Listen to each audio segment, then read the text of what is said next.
Welcome to the NFP Podcast, where we explore the empowering world of natural family planning. I'm Amy Smith. Join me and my co-host Emily Appledorn each week. Together we're here to dive deep into the science, the stories, and the spirituality behind NFP. Every week we push back against the free love culture and advocate for a culture of responsible love, where intentionality and respect are at the forefront of family planning. Join us as we discuss everything from the practicalities of charting and fertility awareness to the profound impact NFP can have on relationships and communities. Whether you're new to NFP or a seasoned pro, our podcast is your go-to resource for honest conversations, expert insights, and real-life experiences. So grab a friend, settle in, and get ready to be inspired. This is the NFP Podcast.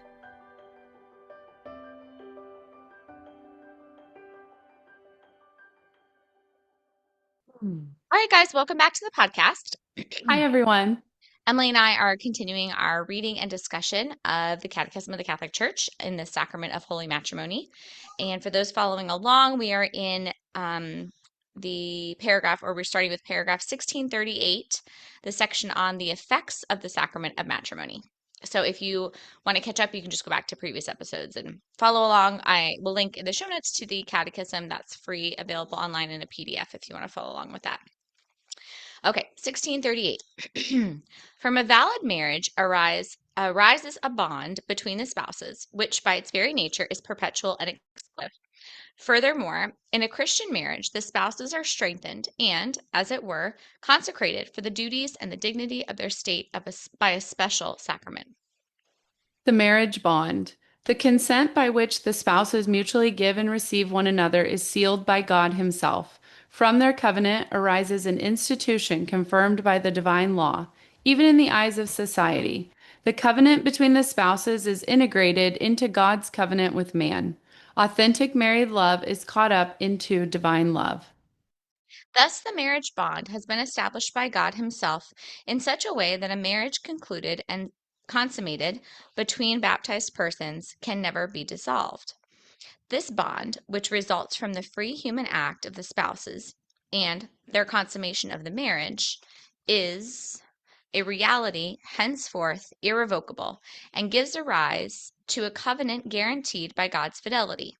The Church does not have the power to contravene this disposition of divine wisdom.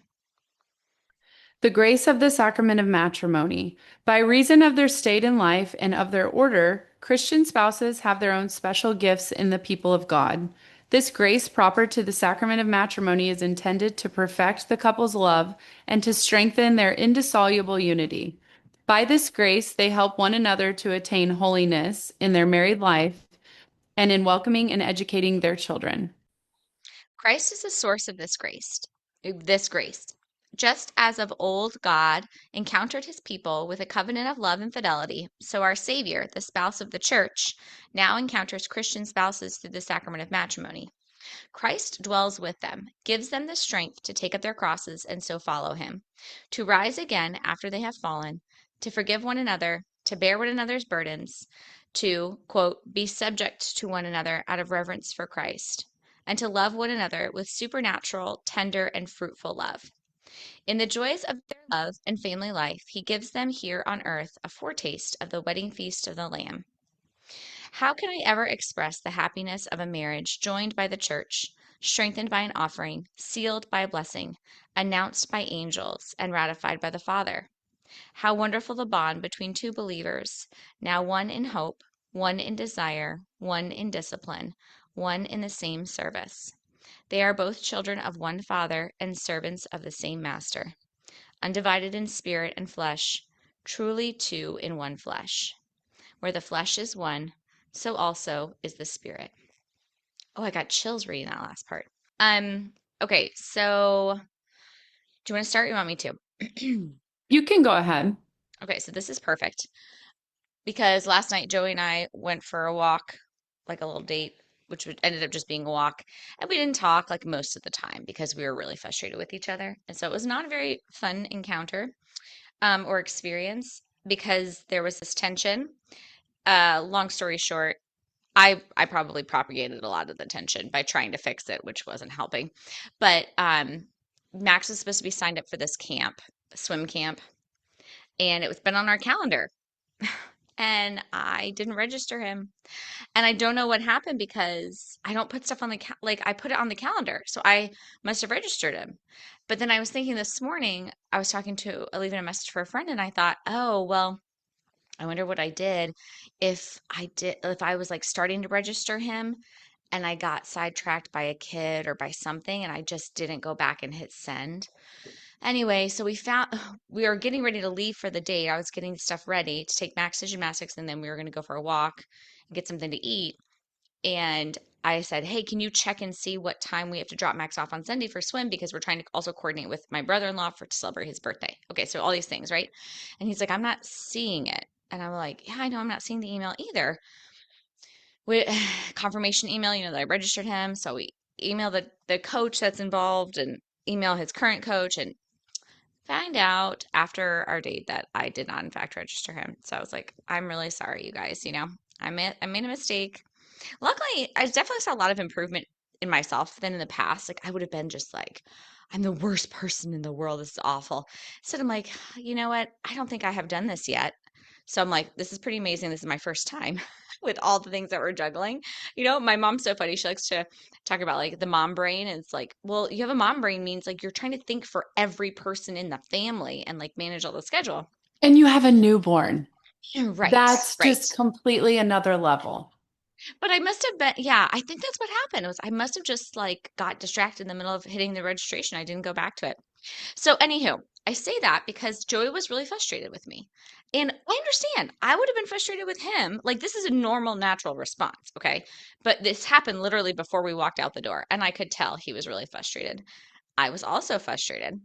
But I was frustrated for a different reason than he was. It was more like, "Oh man, like I made this mistake now has impacted like Max. He was going to have a really good time, wanted to go to this camp. I know Joey really wanted him to go to get the swim training and skills. So it's like, bah, I disappointed people. Like that's not fun." And I thought, well, but I was thinking what he might have been thinking and vice versa. And this is where it gets really messy. So I think it started before we even walked out the door. And then I think both of us kind of got heated in the car in our own brains. Okay. We start walking.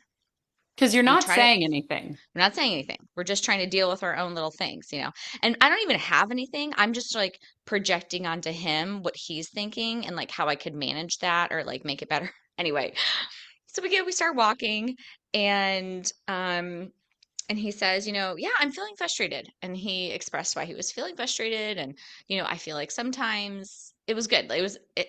What he said was fine and it was valid.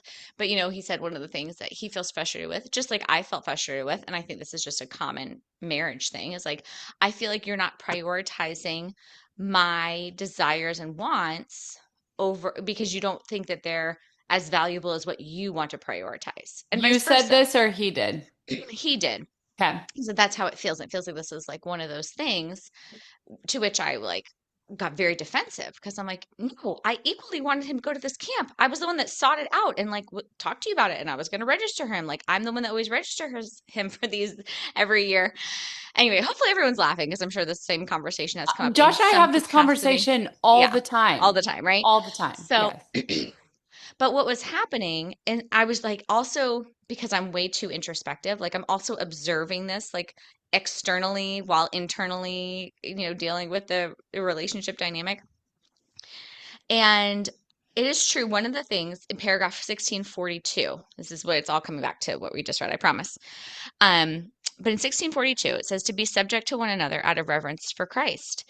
It is really hard for me. It is really hard for me to honor my husband's wishes in a joyful way, Emily. It's really hard for me If it's because something you I don't think, agree with, or even if it's something you agree with, well, like the camp. no, I mean, yeah, he I wished think, for him to go, and so right. did I you. wished for him to go, right. But it's more like I mean, he was spot on. And I brought up well, there's things that I think you should be valuing that you also don't value to the same extent that I do, because we're different. Like, Right. I really, there's certain things I want to get to early. You don't really care to get there early. You're fine walking in right as it starts, and vice versa. I don't care to get certain things early. I'm fine walking in there when it starts, or even 5 or 10 minutes late. And he kind of brought that up, and I was like, well, I think that just goes both ways. But instead, what would be more humbling and more like sanctifying for me would be to hear my husband's wishes of like, hey, I would really like something simple, like, can we get Max to X event at this time? Well, I would prefer to get to Mass, daily Mass, and that is going to make, if we go to daily Mass, then we can't get there at that time. And obviously, I've had conversations with him and we've worked things out, but it's this repeated, like, my husband makes a request and I feel like I always have some way to tweak it or adjust it or add my input. And he, on the other hand, is much better at, and this is where I think it could get controversial to say this in different faith settings, right? But to be subject to me out of reverence to Christ, he is a lot quicker to just do what I've asked instead of any pushback. And that's not me being lording over him as the wife over the husband. This is me like, hey, can you put your socks here, right? This little sock thing. Or, hey, when you're emptying the dishwasher, do you mind the cups go over here? This was it. Like, I just don't, those are silly, but like, or can we go to this event as a family at this time? Sure. Like, he's just so bad. He's just better. He's He's just a just better. quick to please, right? That's the Saint Yes, and I Joseph wish in I was. him. And joyful. Like, he's just so much more humble because he just dies to himself a lot better than I do. So it's a wonderful example. But I just think that paragraph 1642, like, oh gosh, this is everything that I struggle with in marriage, that to forgive to I one another lost you for a quickly. second. And we came back together. Okay, so full circle, we get back home after the awkward walk of silence and like bickering. And the kids, I forget what happened. Oh, I made everybody dinner. Joey went picked up Max, and then after everyone eventually went upstairs, we had a little bit more of a bicker, and then we sent the kids upstairs to get in their bath. And he approached me, and we kind of cleared the air. He's like, "Look, you said this. Here's how I felt. I think you perceived this way differently than He asked me a question. As he said, which is probably an accurate assessment. Like, I jumped down his throat. I just snapped right back because I was feeling hurt and defensive. So anyway, it cleared up, which was great. And I'm so grateful for that. And I so attribute that to, one, how humble and great my husband is. And then two, the source of this grace is Christ. And gosh, I feel like I want to reread 1642 again and again this today. But to remember, and I think I brought this up before, how in confession, when we were talking to Father Kyle, when the priest encouraged me to tap into the sacramental grace of my marriage. And I was like, oh, that's right. That is there, that Christ is at the center of this. Like, this is a sacramental marriage. He dwells with them. I'm going to read from the Catechism because it's going to say it better than I can, right? Christ dwells with them, gives them the strength to take up their crosses and so follow him, to rise again after they have fallen, to forgive one another, to bear one another's burdens, and to be subject to one another out of Christ and his church, and to love one another with supernatural, tender, and fruitful love. Oh, that's That so is perfect, Emily. beautiful. Gosh, it's so, oh, yeah, it's so perfect. I don't even know what else to say. Like, that's just so perfect, especially to rise again after they have fallen, like to forgive one another. Yeah. Because I was also thinking on the walk, one nice thing about not talking, at least, it's like you're not making it worse. Yes. So, and like I could think and ponder. And that's what I was pondering. It's like, okay, I know we're going to resolve this. And I thought, when we do resolve this, when we get to that point in this conversation, like, I want to be quick to just let it go. Like, I'm bringing it back up again for the sake of this podcast because I think it's pertinent and it's also kind of funny and relatable. But like, I don't want to, yeah, like, okay, kind of like what you said, Emily, with St. Therese of Lisieux, like, well, that was silly, and move Yeah. on. Like, that was silly. Why did we even waste our time? We wasted a Right. date. We wasted a whole date doing that. Why did we Right. do that? Right. Anyway, how about you, Emily? Well, just kind of just reflecting on what you were mentioning, everything you were saying about the beginning part of just your history of your relationship with Joey and how based on his request, you have a way of, did you use the word twist or tweak? Yeah. You said tweak. I feel like tweak. Yeah. Like I always have a better idea. Okay. That's a great way to describe how I have operated long time. I still do. I have those tendencies. Okay. Right. It's been within the last few years. I've really tried to figure out like, where is that coming from? Why am I reactive like that? Why do I feel like I can't just do whatever the request is? What is coming up there? For me, I think it's generational, I think. And I have had to just really like ponder that and then try to fight it, right? Right. And so by just doing, look at this fly on my head. Ah, so evil. Um, so anyway, just like really trying to fight that. And but going back to the grace of the sacrament, the grace of the marriage, like I felt like that was a grace that I was able to recognize, like, okay, where is this coming from? Like, why? Why am I doing this? I do it all the time. Mm, I really think that's where it was coming from. I took it to confession, talked it through. Father had some great suggestions and examples of that, as far as generationally. And it's really a fight. It's really a fight. And a fight in your prayer and then just your habits, right? Like it's really, I mean, there were things I learned in college about behavior change. Like I know you know about all that. Like it really kind of sometimes boils down to things as simple as that. right. But ultimately, it's humbling. Like, wow, Mhm. if I'm really going to make a change to this, like, then that means I've done something that I consider to be wrong, right? Otherwise, I wouldn't be changing. So, like, I'm doing something wrong. That might not be the best self-talk term. I'm not saying that. I'm speaking for myself. But okay, now I'm going to do something different or try. And just like those little acts of like, okay, I'm going to try to I'm going to use the word respond, but that's actually not even what I'm talking about. Like, actually, it's just my disposition. Right. I might not be saying anything different. It's just Right. my trying to be cheerful or Yeah. like, you know what? I'm so thankful I have a husband that I can meet this request as Right. opposed to like, why do I feel like I have to twist it? That's my nature. Like Yep. everything you were describing is completely my nature. And I've just really tried to work on that. And it will Right. forever be a work in progress. But, For sure. and I'm going to be honest to anyone listening. I know you know this. It's very tied to my hormones. Like, as far as Mm, my fuse, like, oh, mm, if I'm at mm, a certain point in my cycle, it's going to mm. be harder than it Right. is otherwise. And I have to be able to recognize that too and give myself some grace and Right. maybe even bring that up like in the apology, right? Like, I'm so sorry I did that. Like, I really feel like this is being interfered with this. Right. So, Right. Yeah, to not use it anyway, as an excuse, but as a right. reality and to Like, say like, I think this is probably why it happened. I'm really sorry about that. Like, I don't right. want to be like that anyway. Right. I remember So, one of my really good friends. We were at daily mass and we were both there. She was there with her kids and I was there with just Max at the time. It was in Arkansas actually, and and Father asks a question. It was I forget what the gospel was. It might have been love one another as I've loved you, and and he asks us in the congregation. He says, what are the I don't know if he said specifically like in marriage. He might have said that like in marriage, what are the three most powerful words? I think he was looking for I love you. Without skipping a beat, she blurted out, I am sorry.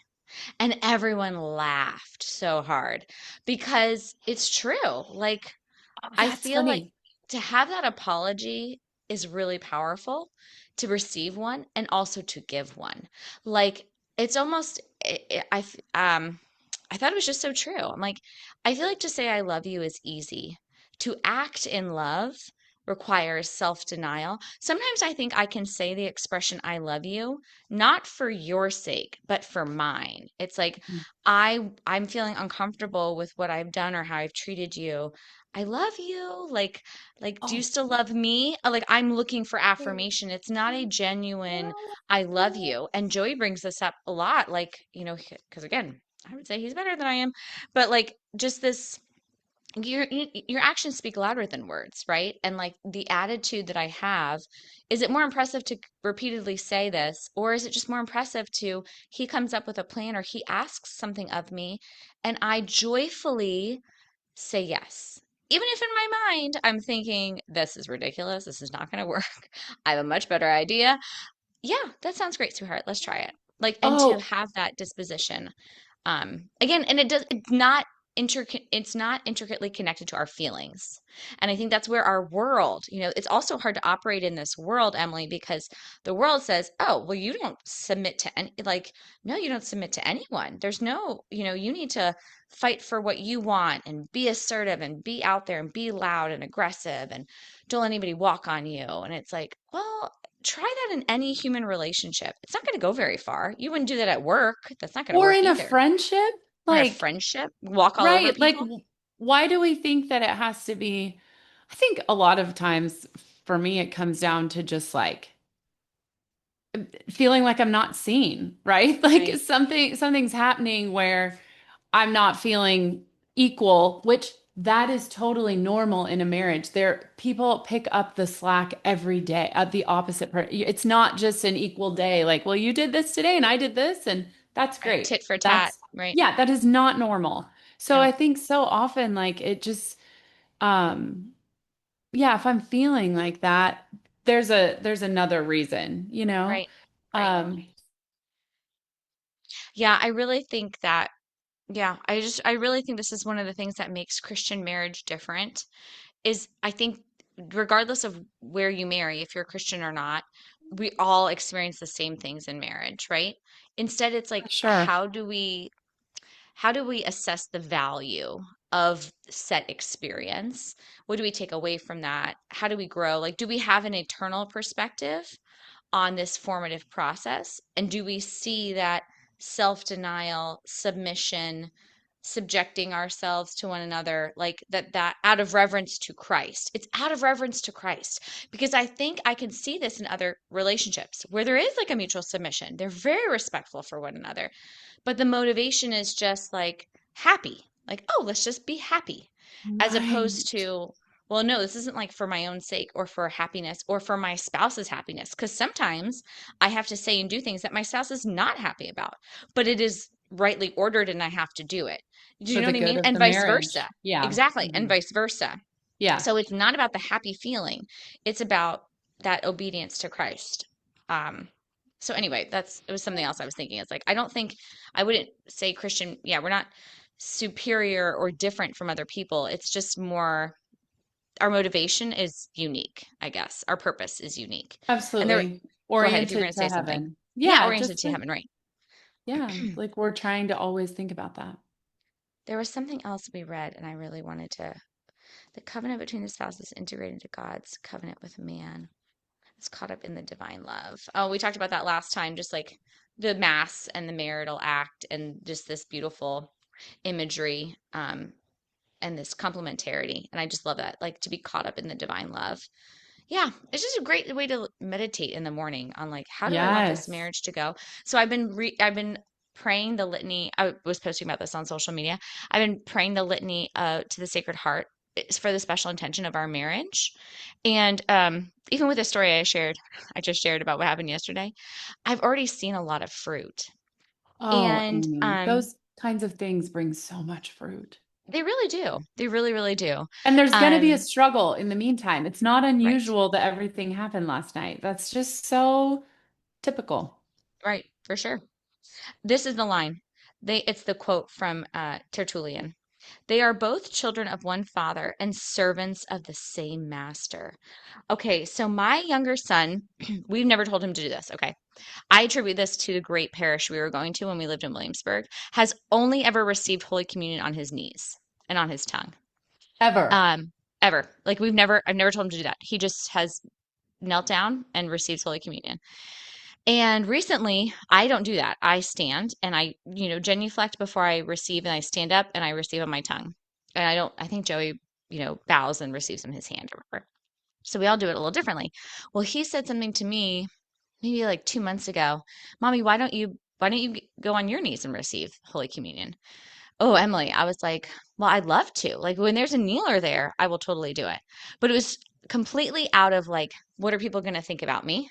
And I was embarrassed. And I told him that. I said, Max, you're really brave. I said, that's a new way of doing it for me. And like, I'm a little bit nervous and scared. Well, I don't know what hit me, but when Easter came, well, it was Max. Like he really inspired me to be like, you know what? My son does this. Like, I I'm gonna just start doing it. And so starting Easter Sunday, I got down on my knees to receive Holy Communion. And it's been since then, it's been so gradual, right? Because we're quite far away from Easter Sunday now when I say this. But it's been very gradual in my perspective of my relationship with the Father. And I'm seeing it now transfer into my relationship in my family and my marriage. It's this concept of master. And I think that humble position to receive Holy Communion on my knees, which actually, to be honest with you, it's only been on like one knee because I'm usually carrying the baby and I You want to have be a able to stand back newborn. up. Yeah. And it's not a kneeler. I'm just like on the ground. So, but this humble position to receive Holy Communion, I think, and this would make sense with the way the body, mind, everything, spirit works, is this act, like this repeated act, is a way of humbling me. Like I am down to receive the master of the universe. Like, I am the creature, you are the creator. Like, I am the one that needs to be changed, and you are the one to change me. Like, there is a hierarchy here. And I think so much of our culture gets God wrong and our relationship to God wrong when we try to keep it on equal planes. I think we are missing out. We are missing out actually on a better relationship when we remove the hierarchical structure of creature to creator. And I think there is this misconception of like, well, then I'm going to lose my power. I'm going to lose who I am. I'm not going to have a voice. I'm going to just be this like Autobot, robot. Yes, sir. Or do whatever you want, sir. Like, but that's not it at all. It's like something crazy is happening, Emily. And I think probably describing it wrong. And No, someone could say it has nothing to do with how I'm receiving Holy Communion. But I don't think that's true. it has everything. It has I really everything do to feel do like with it, that. Emily. Like, anyway, Amy, thoughts? yes, this is full circle for this whole conversation.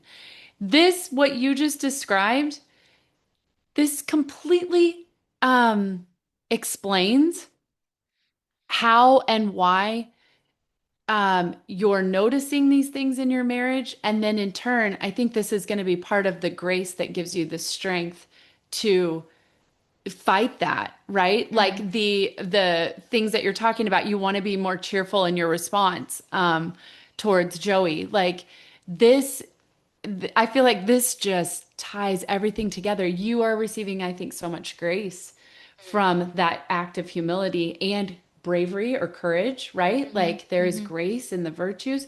mhm, Um, and I think that that is going to be so much fruit for you to be able to use in order to grow in that mhm, virtue of humility in your mhm. marriage. Like I think it's all that's all connected. That's so beautiful. But it makes sense though. Like, I think again, this is where I'm going to like the feeling part. I had to just put my feelings aside. It's like, I'm just going to do this. I'm just going to get down on my knee. I'm just going to do it. I don't Yes. care how I'm feeling. I know how I'm feeling. I don't want to do this. It feels very uncomfortable. People are going to be looking at me. People are going to I think I'm so holy and superior because I'm Yep. kneeling, or I'm going to be like a cringe Catholic. And I think people probably know what that means. Like, just like very strange and weird and like doing all these holy things but like not like just normal. You can't just like have a conversation with them. They feel like they're like in another world. Do you know who I'm talking about, Emily? Yes. Yes. Okay. Yes. So all of these things, it's like that were kind of like eating at me to just do the behavior. And then, thanks be to God, like we are rational creatures.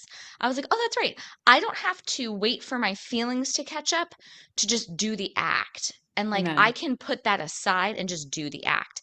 And Amen. so I think now, just like doing it, doing it, doing it, doing it, now after you do it for a while, and I have experienced this in other areas of my life, especially when I was really struggling with food addiction, when I just do, well, then what happens is that becomes the new behavior. And now, then that brings in the change of desire, the change of thought Absolutely. pattern. Well, now I don't even desire kind of the old. Now this may still feel a little hard, but then as times go on, the behavior becomes easier, and then the desires, the change, the attitude, the feelings, all of those also fall in line. I think we sometimes mix up the order, right? Of like, well, I have to feel a I certain have way to before do I this. act a Yes, certain way. yes, And it's like, yes. well, that's never going to happen because like that's so much harder. If you're doing that, like just yeah, maybe you can say it's different for you, Emily, but in my experience when it comes to behavior change, if I wait for the feeling to change the behavior, will like never happen. But if I change the behavior over and over again, then the feeling will change. And so anyway, notice that with this, like my perspective on God, and now it's starting to feel like to come into my marriage about this idea of to be subject to one another. That's really something I'm trying to focus on. And I have a greater desire to be doing it, and I catch myself more when I'm not doing it, if all that makes sense. Yeah, it's exactly the same. This is so beautiful. This is such a beautiful example within Holy Communion, what you're describing, and then taking everything that's just happened with your behavior change, for lack of a better term, and now that is going to make it that much, I don't know if easier is the right word, but it's going to give you the strength to help perfect that in your marriage. Like this is so beautiful. It's we cannot underestimate how one act of humility in one area can trickle into other parts of our lives. Like this is so beautiful that you've already been doing this. Now you're thinking about this part of your marriage that feels like it needs to be perfected. And it's going to be the same kind of steps that you just took Right. in regards to receiving Right. Jesus. Right. And I feel like sometimes when you get the pushback, right? Like I hope this is resonating with people. I hope people can like relate to this too, Emily. Like when you get the pushback, right? It's like, but this is hard. Again, it's that false idea of like, oh, it's hard. I probably shouldn't do it. It's like, no, like this is a good, it's like fasting. It's like any other spiritual practice. Like I don't know, Emily, I just feel like my mind has been so blown in a great way. And it sounds so silly. I feel like at this point in my spiritual life, my journey, I should be further along or whatever it is. But I just feel so like, gosh, yeah, like I am God's daughter. And that is amazing that God would call me his daughter, right? And I am his creature. Like he made me. Surely he knows what will make me happy, what will bring peace and joy and bring out the best relationship.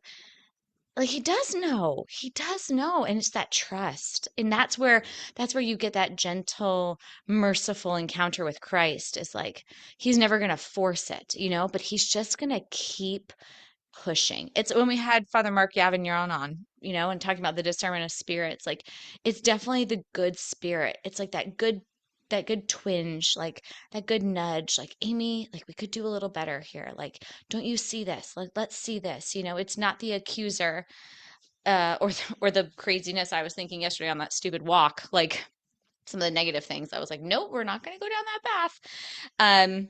But anyway, yeah, it is.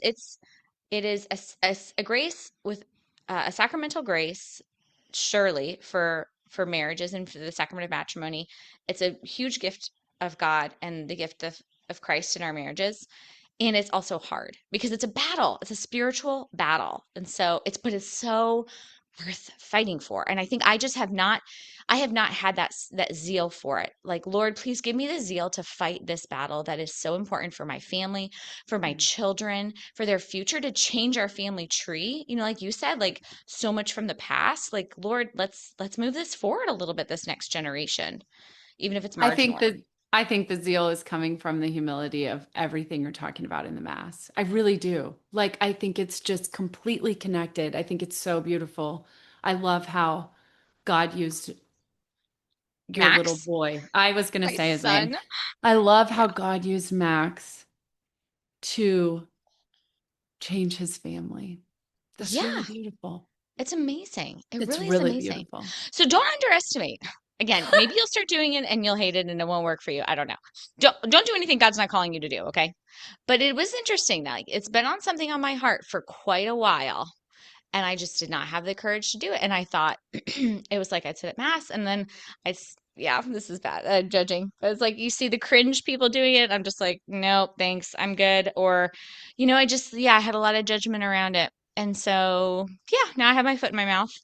Um, The but same yeah, the same thing goes for couples that you see that if they're, if we misunderstand like a relationship, perhaps one where there does seem like there's submission and like it's probably healthy for them, but like on the outside, it's like, I could never do that. right.